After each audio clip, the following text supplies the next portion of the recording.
In this tutorial, we'll be discussing wind power. Winds are powered by the sun's heat energy.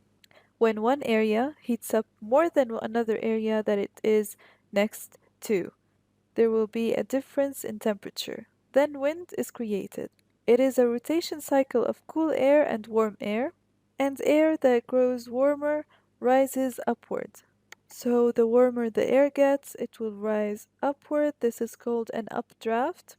Cooler air flows to the surface to fill up the space vacated by the rising air. So here is the warm air, and here is the cooler air. This cooler air also heats up and rises.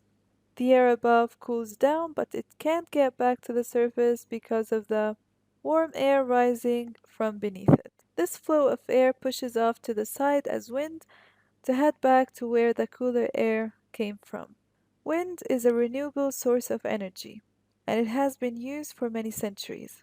Windmills have been used to grind corn and power machinery like pumps to drain lowland areas.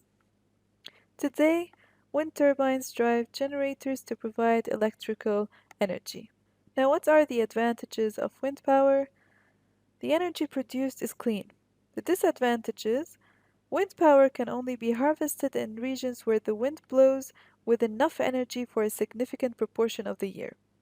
Also, wind farms can cause environmental damage as they change the appearance of the landscape. They also cause some noise pollution and may kill birds and bats.